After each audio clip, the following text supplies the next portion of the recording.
नमस्कार, मैं हूं राजीव चौबे और आप देख रहे हैं राष्ट्रीय चेतना न्यूज़। आज के विश्लेषण में हमने विषय लिया है नागपुर में हुई 17 मार्च की हिंसक घटना पर। नागपुर की जो घटना दो अफवाहों पर 3 से 4 घंटे के अंदर एक ज़बरदस्त तांडव हुआ, एक बड़ी हिंसक घटना हुई, सैकड़ों वाहन जला दिए गए, बर्बाद कर दिए गए, तोड़फोड़ हुई, मारपीट हुई, आगजनी हुई, पुलिस बल पर पथराव हुआ, कई पुलिसकर्मी घायल हो गए। एक अफवाह के साथ तात्कालिक रूप से एक समुदाय विशेष ने जो प्रतिक्रिया दी, उस घटना के बाद उड़ी अफवाह और उस अफवाह के बाद जो हिंसा हुई, उसके बीच का जो अल्पकाल था, उसमें इतनी जबरदस्त हिंसा की तैयारी जो होती है, ये आज की चर्चा का विषय है कि एक अफवाह उड़ती है और ये समुदाय किस तरह से तैयार होता है। इनको किसी भी प्रकार की हिंसक घटना को अंजाम देने के लिए किसी भी प्रकार की कोई तैयारी की आवश्यकता नहीं होती, ये इस घटना से निकल कर आया है। पिछले दिनों नागपुर में हुए हिंसक बवाल के बाद पूरे देश में फिर से औरंगजेब भी जीवित हो उठा है। हिंदी फिल्म छावा के रिलीज होने के बाद और नागपुर की घटना के बाद फिर एक बार औरंगजेब की कब्र को भारत में रखने ना रखने पर विवाद होने लगे हैं। जब विचारणीय प्रश्न ये उठता है कि क्या औरंगजेब की कब्र तुल देने लायक विषय है? औरंगजेब की कब्र इस देश में रहने दी जाए या ना रहने दी जाए, इसे हटा दिया जाए, क्या यह बहस का मुद्दा होना चाहिए? मुझे ऐसा लगता है कि इस कब्र पर चर्चा होने से ज्यादा आवश्यक है उस दिन के घटनाक्रम पर चर्चा हो।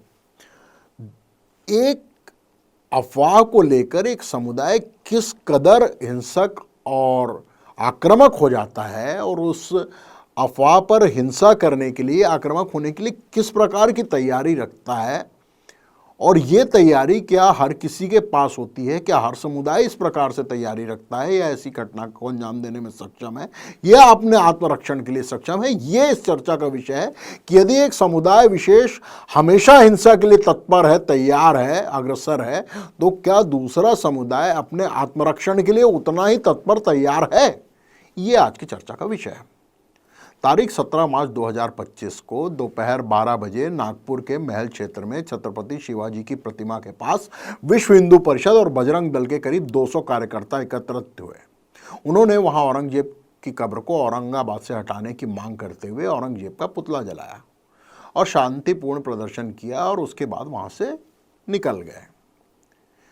कुछ ही समय में इस पुतला दहन का वीडियो पूरे शहर में वायरल हो गया और मुस्लिम समाज के बीच इस वीडियो के साथ 2 अफवाहें वायरल हुई।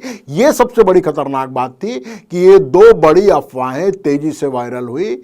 पहली यह कि औरंगजेब के पुतले के ऊपर जो हरा कपड़ा था, उस पर कलमा लिखा हुआ था, उसे जला दिया गया, और दूसरी अफवाह यह कि पुतले के साथ कुरान भी जलाई गई।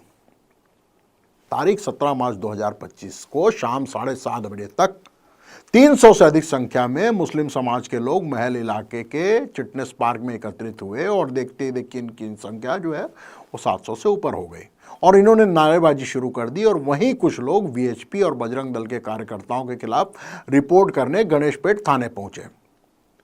थाने में उनकी शिकायत पर लिखा पढ़ी हो ही रही थी कि पार्क में मौजूद भीड़ ने लाठीबाजी और पथराव शुरू कर दिया और ये उन्मादी लोग हिंदुओं के मकानों, दुकानों और कारों को चिन्हित कर तोड़फोड़ और आगजनी भी करने लगे। और चिन्हित भी किस तरह से किया गया, ये एक सोचने का विषय है कि इतनी तेजी से प्रतिक्रिया देना और इस प्रकार समझदारी के साथ, होशियारी के साथ हिंसा करना। ऐसा नहीं कि इस हिंसा की चपेट में रास्ता चलते हर व्यक्ति आ गया, चाहे वो किसी भी समाज या कौम का था, ऐसा हरगिज नहीं था। चिन्हित किया गया। किस तरह से चिन्हित किया गया कि दुकानों के नाम को पढ़कर ये पहचान कर कि ये किसी हिंदू की दुकान है, दुकानों के नाम से समझ में आ जाता है। उसके बाद आप किसी दुकान में प्रवेश करेंगे, भगवान की जो फोटो लगी होती है उससे समझ में आ जाता है। कारों को देखा गया कि जिस कार के कांच के पास भगवान गणेश की मूर्ति लगी है, हनुमान जी की प्रतिमा रखी हुई है, या उसका स्टिकर चिपका हुआ है, या जय बजरंगबली, या इस प्रकार के किसी भी प्रकार के सनातन धर्म से संबंधित नारे या धार्मिक वाक्य लिखे हुए हैं, उन कारों को चिन्हित करके आग लगाया गया, उनके साथ तोड़फोड़ की गई और आगजनी करने की वारदात हुई। इसके बाद तोड़फोड़ और आगजनी के बीच पुलिस ने जब शांतिपूर्वक दंगाइयों को रोकने और समझाइश देने का प्रयास किया तो पुलिस पर भी हमला बोल दिया गया। पत्थर, लाठी, रॉड और धारदार हथियारों का खुलकर प्रयोग हुआ और दर्जनों पुलिसकर्मी आहत हुए। और फिर इस घटना के शांत होते होते रात 10 बजे हंसपुरी इलाके में उपद्रव भड़क गया। यहां भी मुस्लिम समाज के लोगों का एकत्रीकरण हुआ और कुछ ही समय में सामूहिक हिंसा और उत्पात चालू हो गई। इस हिंसक समूह ने पथराव और लठ भांजना चालू कर दिया। घटना के चश्मदीद शरद गुप्ता बताते हैं कि दंगाइयों ने हिंदुओं की कारों को चिन्हित करके आग के हवाले कर दिया। ये शरद गुप्ता जब अपनी कार की आग बुझाने की कोशिश कर रहे थे तब उन पर जमकर पथराव भी किया गया।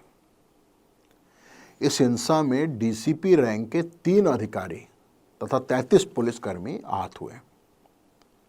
अब तक कुल 105 लोग गिरफ्तार हो चुके हैं और आज तक नागपुर के 6 थाना क्षेत्रों में कर्फ्यू जारी है। ये तो था उस घटना का संक्षेप। आइए अब इस घटना पर चर्चा करें। इस पूरे घटनाक्रम में जो प्रश्न निकल कर आता है वो ये है कि एक अफवाह पर ये उन्मादी कौम किस तरह से हिंसा पर आमदा हो जाती है और इस तरह की हिंसक घटनाओं को अंजाम देने के लिए इन्हें किसी भी प्रकार की तैयारी की भी आवश्यकता नहीं होती, क्योंकि ऐसे हिंसक प्रदर्शनों में उपयोग किए जाने वाले सारे असलहे इनके घरों में 24/7 हमेशा ही तैयार रहते हैं। फिर वो चाहे नागपुर हो, भोपाल हो, मेरठ हो, मुंबई हो या गोधरा हो, इनको किसी भी दंगे को अंजाम देने के लिए तैयारी के समय की आवश्यकता नहीं होती, क्योंकि 24 घंटे किसी भी दंगे के लिए तैयार होते हैं। किसी भी आम मुसलमान नागरिक के घर में एक तलवार, लाठी, फरसा और मटन काटने का बड़ा चाकू सहज और अनिवार्य रूप से उपलब्ध होते हैं। आपको याद होगा कि आज से कुछ साल पहले हैदराबाद के वर्तमान सांसद असदुद्दीन ओवैसी के छोटे भाई तत्कालीन विधायक अकबरुद्दीन ओवैसी ने खुलेआम चुनौती दी थी कि एक मुसलमान के हिस्से में मात्र 35 हिंदू आते हैं। अब ये आप विचारणीय प्रश्न है। एक मुसलमान के हिस्से में 35 हिंदू आते हैं, इसका मतलब साफ ये था कि एक मुसलमान 35 हिंदुओं पर भारी पड़ेगा, 35 हिंदू एक मुसलमान पर भारी नहीं पड़ेंगे, ये उनकी चुनौती थी। उसके बाद जो उन्होंने कहा, ये बड़ी बात थी कि 10 मिनट के लिए यदि पुलिस हटा दो तो पूरे देश में एक भी हिंदू नहीं बचेगा। उनके इस बयान पर पूरे देश भर में कड़ी प्रतिक्रिया हुई, उन पर एफआईआर भी हुई, उनकी गिरफ्तारी भी हुई और फिर देश भर के लाखों हिंदू शेर कागजों पर दहाड़ने लगे। आज इन कागज के शेरों से पूछने का मन करता है कि अकबरुद्दीन ओवैसी के बयान पर गरजने वाले बस इतना बता दें कि यदि सचमुच इस देश में 10 मिनट के लिए पुलिस हटा दी जाए तो क्या 35 हिंदू एक मुसलमान पर भारी पड़ेंगे, या फिर मात्र 10 मिनट में इस देश में मुसलमान बहुसंख्यक हो जाएंगे। आज हर 35वें हिंदू के घर में क्या एक तलवार, एक फरसा या फिर एक लठ मिल जाएगा? आज हिंदू समाज के लिए चिंता का एक ही विषय है। पिछले लगभग 10-12 वर्षों से इस बात पर पूरे भारत में बड़ा विशेष जोर दिया जा रहा है। ये बड़ा विषय जो है खुलकर सामने आया है, चाहे वो सोशल मीडिया के प्लेटफॉर्म पर हो, चाहे वो नेशनल मीडिया हो, प्रिंट मीडिया हो, इलेक्ट्रॉनिक मीडिया हो, चाहे सामाजिक चर्चा हो, कहीं पर भी हो, हिंदुओं का एक होना जरूरी है। ये विषय जो है ये बड़ा गर्म विषय है, इस पर हमेशा रोज चर्चा हो रही है और नित नए इस पर विचार आ रहे हैं कि जाति बंधन को तोड़ें, जात पात की व्यवस्था को तोड़ें और जातीयता से, प्रादेशिकता से, क्षेत्रीयता से ऊपर उठकर सारे के सारे सनातनी, सारे के सारे हिंदू एक हो जाएं। हिंदुओं का एक होना जरूरी है, इस विषय पर चर्चा का सबसे बड़ा अड्डा जो है वो सोशल मीडिया प्लेटफॉर्म है। लेकिन सबसे बड़े अफसोस की बात है कि ये प्लेटफॉर्म सिर्फ शब्द वीरों का अखाड़ा है और इस प्लेटफॉर्म पर लिखने और पढ़ने के अलावा कुछ भी नहीं किया जा सकता। आज हिंदुओं के लिए एक होने से सबसे ज्यादा कुछ आवश्यक यदि है तो वह यह है कि हिंदुओं का सीखना और समझना। हिंदुओं का एक होना यदि बड़ा महत्वपूर्ण विषय है तो उससे ज्यादा महत्वपूर्ण विषय है कि हिंदू सीखें और समझें। रामायण की एक घटना है, जब भगवान राम के बाण से आहत होकर रावण भूमि पर गिरा और जब वह अंतिम सांसें गिन रहा था तब भगवान ने अपने अनुज लक्ष्मण को रावण के पास नीति का ज्ञान लेने के लिए भेजा। ये घटना एक दृष्टांत है और ये चिरकाल तक प्रासंगिक है।